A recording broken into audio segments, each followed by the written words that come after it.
If one day the power goes out in the middle of winter, no heater, no gas, no generator, what would you do?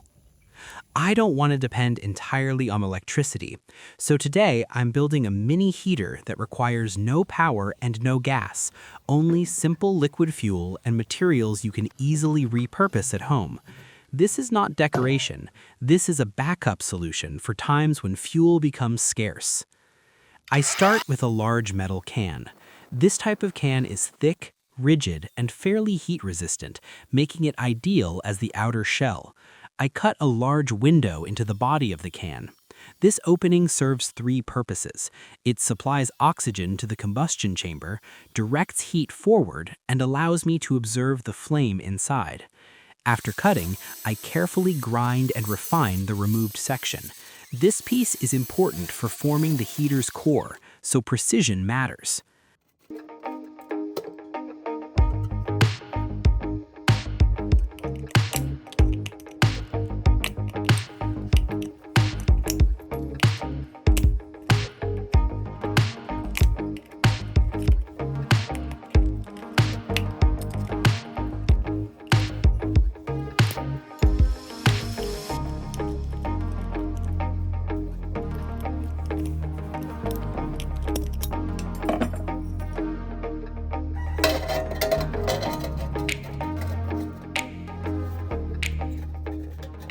Next, I create the internal combustion chamber by separating the neck section from another can.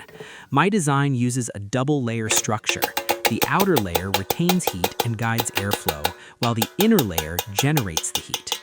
I carefully align the combustion chamber along the central axis of the body. If it's off-center, heat distribution becomes uneven and efficiency drops.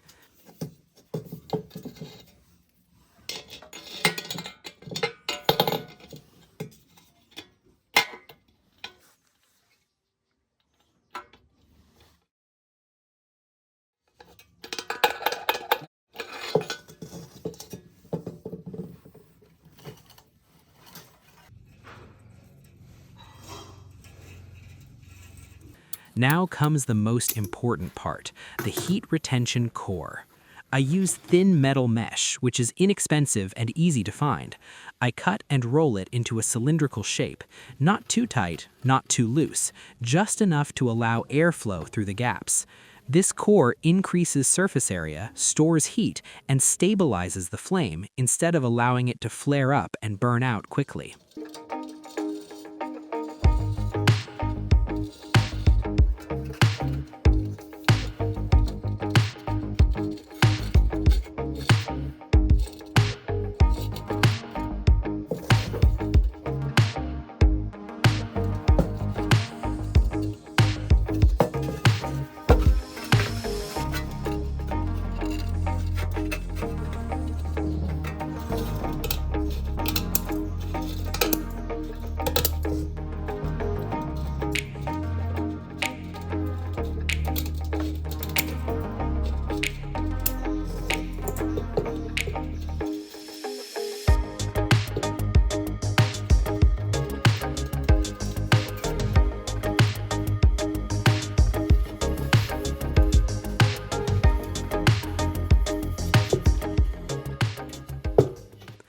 The black material I'm inserting inside is carbon fiber.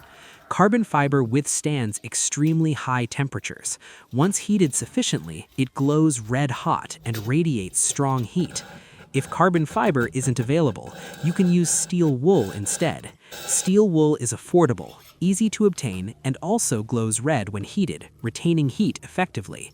The key is not expensive materials, but materials that ignite easily, don't burn away instantly, retain heat, and allow airflow through them. This core acts as the central thermal mass of the entire system. The fuel I use is denatured alcohol. I choose alcohol because it burns cleanly, produces minimal smoke, leaves no soot, and is widely available. In emergency situations, alcohol is more stable than gasoline and cleaner than kerosene.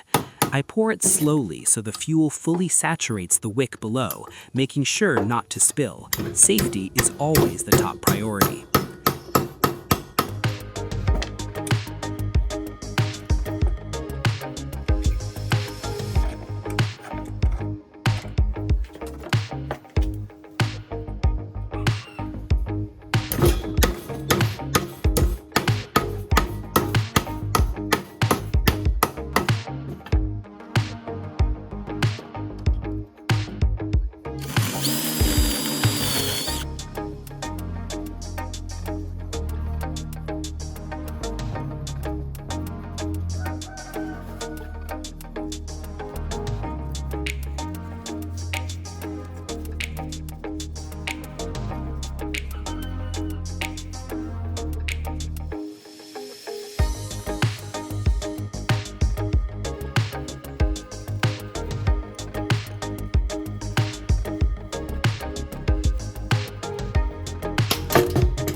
After ignition, the flame starts small, but within seconds, the core begins to glow orange-red.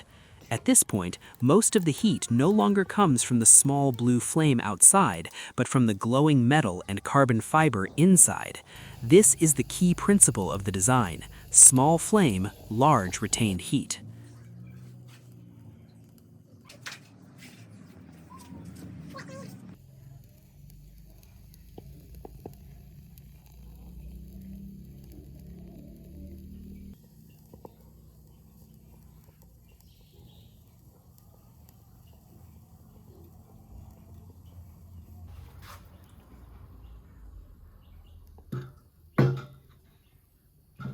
I place my hand near the front opening to feel the heat.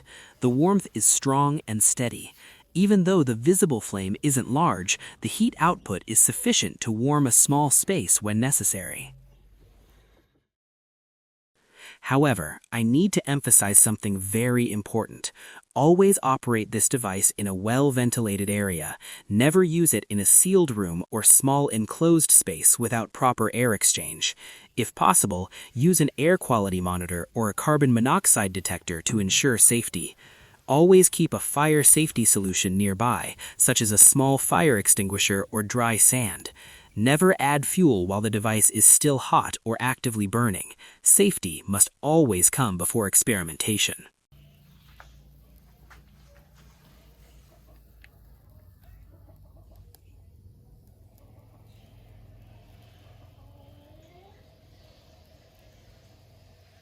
Next, I measure the actual temperature.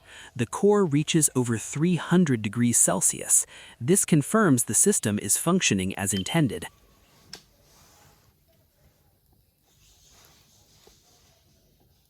This increases heating efficiency without increasing fuel consumption. The entire design consists of 3 layers: the fuel combustion zone at the bottom, the heat retention core in the middle, and the upper heat chamber that stores and diffuses warmth. No electricity, no gas, no dependence on external systems, just simple liquid fuel and repurposed metal. In times of fuel shortages or sudden power outages, being proactive is more important than being dependent.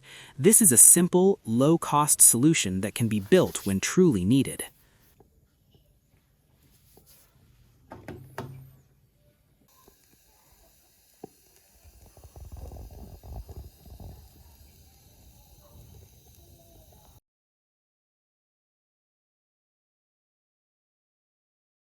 I blow forcefully into the combustion chamber to test flame stability. The flame tilts and flickers, but the core inside remains red hot. When I stop blowing, the flame stabilizes almost immediately. This demonstrates the effectiveness of the thermal mass. This system doesn't rely solely on the initial flame, it relies on the heat stored within the core. To improve efficiency, I place an additional can on top as an extended heat chamber. Heat from the lower core rises and warms the entire upper metal body. As the metal heats, it radiates warmth into the surrounding space.